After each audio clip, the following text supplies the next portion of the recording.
એક માછીનું અવસાન થયું અને તેઓ સીધા સ્વર્ગમાં ગયા. સ્વર્ગની સુંદરતા જોઈ માછી તો રાજીના રેડ થઈ ગયા. ચારે બાજુ સોનાના મહેલો, હીરા જટેલી નદીઓ અને ખાવા માટે તો 56 ભોગ. પણ 2-3 દિવસમાં માછીનો જીવ મૂંઝાવા લાગ્યો. ચિત્રગુપ્ત માછી પાસે આવ્યા ને પૂછ્યું, માછી, અહીં તો બધું જ સુખ છે, તો પણ તમે કેમ ઉદાસ છો? માછી બોલ્યા, ભાઈ, આ બધું તો ઠીક છે, પણ અહીં મને કોઈ કામ કરવા નથી દેતું. મારે કચરો કાઢવો છે, મારે મારો રસ્તો વાળવો છે અને પેલી ગાયોને ઘાસ ખવડાવવું છે.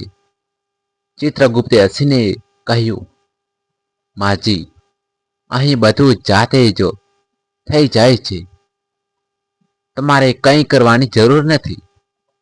માછીએ એક શરત મૂકી, મને પૃથ્વી પર મારું ઘર દેખાય એવું કંઈક કરો. ચિત્રગુપ્તે એક બારી ખોલી. માછીએ જોયું તો તેમનો દીકરો અને વહુ એમના ફોટા પર હાર ચડાવીને ગરમા ગરમ લાડુ જમતા હતા અને કહેતા હતા, સારું થયું માજી ગયા, હવે બધી મિલકત આપણી. માજીએ આ જોયું અને તરત જ ચિત્રગુપ્તને કહ્યું, ભાઈ, જે મિલકત માટે મેં આખી જિંદગી કકળાટ કર્યો એ તો લોકો 2 દિવસમાં જ વહેંચી દે છે. મને હવે સમજાયું કે આ સ્વર્ગના સોના કરતા તો પૃથ્વી પર કરેલું પુણ્ય જ સાથે આવ્યું છે. માછી હવે શાંતિથી બેઠા, પણ તેમણે સ્વર્ગના દરવાજે ઊભા રહીને આવનાર દરેક માણસને એક જ વાત કહેવાનું નક્કી કર્યું, બંગલા ગમે તેટલા બનાવો, પણ યાદ રાખજો, ઉપર તો માત્ર તમારા કર્મોનો હિસાબ જ આવશે. માજી સ્વર્ગની બારીમાંથી જોઈ રહ્યા હતા કે તેમનો દીકરો અને વહુ તેમની મિલકત માટે ઝઘડો કરી રહ્યા હતા. જે દાગીના માજીએ જીવનની જેમ સાચવ્યા હતા, તે વહુએ કબાટમાંથી કાઢીને વહેંચવાનું શરૂ કરી દીધું હતું.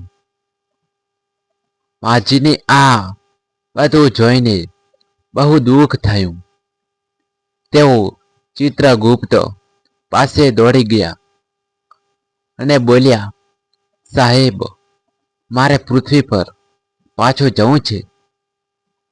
મારા દીકરાને સમજાવવું છે કે આ મિલકત માટે ઝઘડા ન કરો. ચિત્રગુપ્તે હસીને માછીને એક અરીસો બતાવ્યો અને કહ્યું, માછી, પૃથ્વી પર તમારું શરીર બળીને રાખ થઈ ગયું છે. હવે તમે ત્યાં કંઈ કરી શકશો નહીં. પણ જુઓ, આ અરીસામાં બીજું કંઈક દેખાય છે. માછીએ અરીસામાં જોયું તો દૂર એક ગરીબ છોકરી માછીના નામે 2 ગાયોને રોટલી ખવડાવી રહી હતી ને રડતા રડતા કહેતી હતી, માછી હોત તો આજે મને ભૂખી ન રહેવા દેત. ચિત્રગુપ્તે કહ્યું, માછી, તમારા દીકરાએ જે વહેંચી લીધું તે તમારી મિલકત હતી, પણ આ ગરીબ છોકરીની આંખમાં જે આંસુ છે તે તમારી સાચી કમાણી છે. સ્વર્ગમાં તમને જે સુખ મળ્યું રહ્યું છે તે પેલા બંગલાના લીધે નહીં, પણ તમે કરેલી આ રોટલીની પુણ્યના લીધે છે. માજીની આંખો ખુલી ગઈ. તેમણે સમજાયું કે માણસ મરી જાય છે ત્યારે તેની પાછળ તિજોરીના તાળા તો તૂટી જાય છે, પણ કોઈના આશીર્વાદ ક્યારેય ભૂસાતા નથી. માજી હવે સમજી ગયા હતા કે પૃથ્વી પરની સંપત્તિ નકામી છે, પણ હજી એક પ્રશ્ન તેમના મનમાં મૂંઝવતો હતો.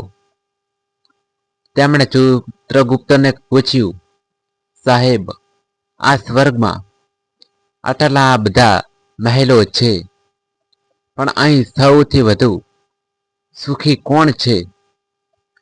શું એ રાજા મહારાજાઓ છે જેમણે મોટા દાન કર્યા હતા?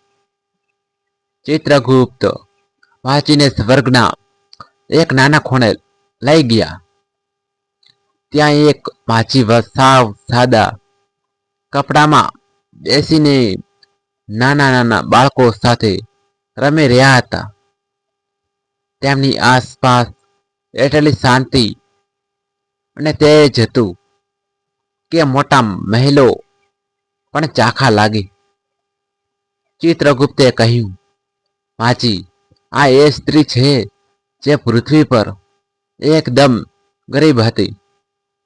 તેની પાસે દાન કરવા માટે પૈસા નહોતા, પણ જ્યારે પણ કોઈ દુઃખી માણસ તેની પાસે આવતો ત્યારે તે તેને પ્રેમથી સાંભળતી અને મીઠો રોટલો જમાડતી.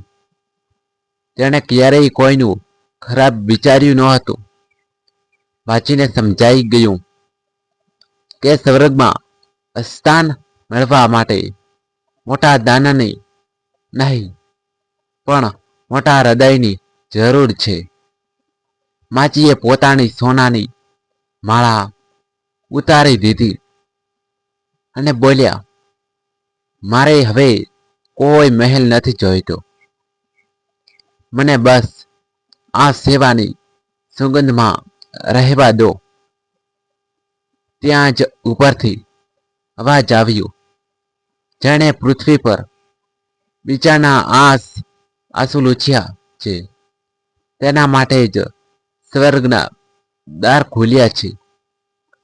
માજી હવે હંમેશા માટે શાંત થઈ ગયા, કારણ કે તેમને પૃથ્વીનો મોહ છૂટી ગયો હતો.